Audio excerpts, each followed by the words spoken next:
નમસ્કાર, આપ જોઈ રહ્યા છો સ્પાર્ક ટુડે ન્યૂઝ. મહત્વના સમાચાર અમરેલીથી મળી રહ્યા છે. મુખ્યમંત્રી શ્રી ભૂપેન્દ્રભાઈ પટેલ આજે અમરેલી પધારવાના છે. વિવિધ કાર્યક્રમોમાં હાજરી આપી લોકો સાથે સંવાદ કરશે. અમરેલીમાં મુખ્યમંત્રી શ્રી ભૂપેન્દ્રભાઈ પટેલ જિલ્લાની સહકારી સંસ્થાઓની વાર્ષિક સાધારણ સભા સહિત વિવિધ કાર્યક્રમોમાં હાજરી આપશે. સિનિયર સિટીઝનના પ્રવાસને લીલી ઝંડી આપી અને સેન્ટર ઓફ એક્સલન્સ ખાતે સહકાર પરિસંવાદની વાર્ષિક સાધારણ સભામાં પણ ઉપસ્થિત રહેશે. ટાવર ચોક ખાતે વેપારીઓ સાથે મુલાકાત લેશે અને સ્વદેશી અભિયાનને પ્રોત્સાહન આપશે. વ્યાયામ મંદિર ખાતે સ્થાનિક લોકો સાથે ગોષ્ઠી પણ યોજાશે. PS સોજિત્રા ફાઉન્ડેશન દ્વારા જરૂરિયાતમંદ વિદ્યાર્થીઓને 20 લાખ રૂપિયાની સ્કોલરશિપ ચેક વિતરણમાં પણ મુખ્યમંત્રી શ્રી ભૂપેન્દ્રભાઈ પટેલ હાજરી આપશે. આજના દિવસમાં મુખ્યમંત્રીના અમરેલી પ્રવાસને લઈને સમગ્ર જિલ્લામાં ઉત્સાહનું વાતાવરણ જોવા મળી રહ્યું છે.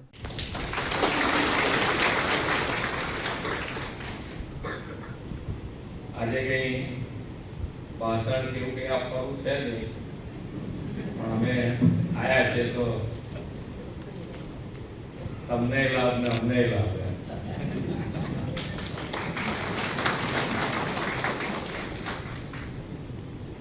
વડાપ્રધાન શ્રી સમાજ જીવન અને સમાજ જીવન સાથે દરેક ઉંમર, યુવા હોય, બાળપણ હોય, બાળપણથી યુવાની, યુવાનીથી આપણે ગળપણ, ત્યાં સુધી દરેક જણ અને દરેકે દરેક જણ માટેની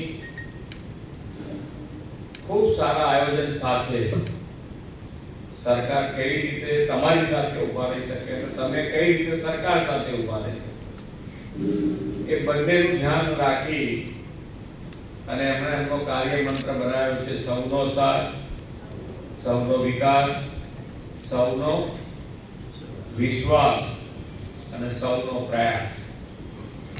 એટલે આ બધા સાથે મળીને જો કામ કરીએ તો, અને આપણી પાસે એવું નેતૃત્વ છે કે જે વિઝનરી નેતૃત્વ, અને વિઝનરી નેતૃત્વના કારણે આપણને આજે જે મુશ્કેલીઓ પડે છે એ આવતીકાલે ના પડે એના માટેનો આજથી વિચાર કરીને આગળ વધવું પડે. હમણાં આપણે બધા સમાચારો છેલ્લા કેટલાય દિવસથી જોતા હશો તો ક્યાંક ને ક્યાંક વરસાદ અને વરસાદના કારણે એક જ જગ્યાએ વરસાદ પડી જવો, અને કલાકમાં તો તમને આમ પેલો એક જગ્યાએ આપણો વાદળ ફાટ્યું, 1 મિનિટનો ટાઈમ નથી આપતો. તમે આમ આંખનું પલકારું ઝબકાઈ ખોલો ત્યાં સુધીમાં તમે પૂરું થઈ જાય, તમારે બીજી વસ્તુ એની મળવા પણ ના. એટલે ગ્લોબલ વોર્મિંગ ની આપણે બધા વાતો કરતા હોઈએ, પણ એમાંથી બહાર નીકળવા માટેનો જો કોઈ ઉપાય હોય તો એ કુદરતની આપણે જે સંરચના છે એને કેવી રીતે સાથે રાખીને આગળ વધી શકીએ, પર્યાવરણનું આપણે ધ્યાન રાખવું છે. અને વડાપ્રધાન શ્રી એક જ વસ્તુ કહે છે કે આપણે ધંધો રોજગાર બધું વધારતા જઈશું, પણ સાથે સાથે આપણે પર્યાવરણનું પણ એટલું જતન કરવું પડશે. બેક ટુ બેઝિક, નેચર સાથે તાલથી તાલ મિલાઈને આગળ વધાશે તો જ. અને આપણી સંસ્કૃતિ પણ એ કહે છે, આપણી સંસ્કૃતિમાં પણ એ છે કે આપણે જુઓ તો દરેક જણ નિશ્ચિત હોય છે, માણસ સિવાય બાકી બધા નિશ્ચિત છે. તમે જો દરેક પ્રાણી નિશ્ચિત છે, ક્યારે શું ખાવાનું મળશે, કેવી રીતે મળશે એની કોઈ ચિંતા નથી કરતી. કીડીને કણ મળી જાય, કેમ તો કે આટલામાંથી બેઠેલા ઘણા એવા છે કે વાટકી લોટ લઈ અને કીડીનું દર પૂરી આવે તો પેલા બેન હાથ ઉધર કરે કે હા હું જઉં છું. આ કેટલા બધા જો અહીંયા એમાંથી ત્યાં બંધાતું હશે ત્યાં એની વ્યવસ્થા, મણ એને ઘાસ ખાવા જોઈતું તો મણ એની વ્યવસ્થા કુદરતી એને એવી જગ્યા મળે. હાથીનો જન્મ જેવી રીતે થાય, એની વ્યવસ્થા એવી રીતે થાય કે એને એનું ખાવાનું મળી જાય. તમે જોયું હશે કોઈ હાથી ક્યાંય ભૂખ્યો હોય ને મોં પાડી હોય એવું પીસો પાડતો હોય એવું જોવા મળે નહીં. આ ગુસ્સે ભરાયો હોય, અને ગુસ્સે ભરાવાનું કારણ આપણે ક્યાં હોઈ શકીએ, પણ કુદરતની જે વ્યવસ્થા છે એને સાથે રાખીને આપણે આગળ વધવું. અને એટલે જ માન્ય વડાપ્રધાનશ્રીએ દરેક કે આજે જે આપણી પાસે વ્યવસ્થા છે એની અંદર ગ્રીન કવર કેવી રીતે વધારે.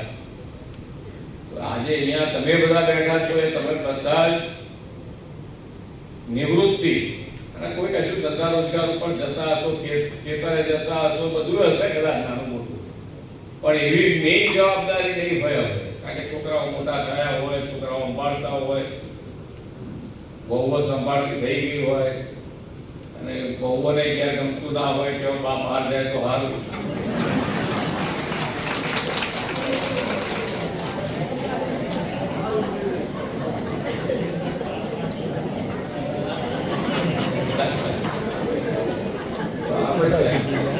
આપણે બધાએ ભેગા થઈને કામ જ એવું કરવું છે કે આપણે બહારના બહારે ખરા અને લોકો ઉપયોગી કામ થઈ શકે એવું કામ તો કરી શકાય છે. અને એટલે જ કે આજે એક પેડ માં કે નામ છે સાહેબ, કે બે ત્રણ વ્યવહાર જીવનમાં જે આપણે પૈસા હોય કે ના હોય કામ કરી શકીએ એવા અનુરોધ કર્યા છે. એક પેડ માં કે નામ એટલે તમે જ્યાં હો ત્યાં જ્યાં જગ્યા તમને મળતી હોય ત્યાં તમે તમારા માતાના નામે એક ઝાડ ઉગાડો અને એને ઉછેરવા કરી શકાય એવું કામ છે, કરવું જોઈએ.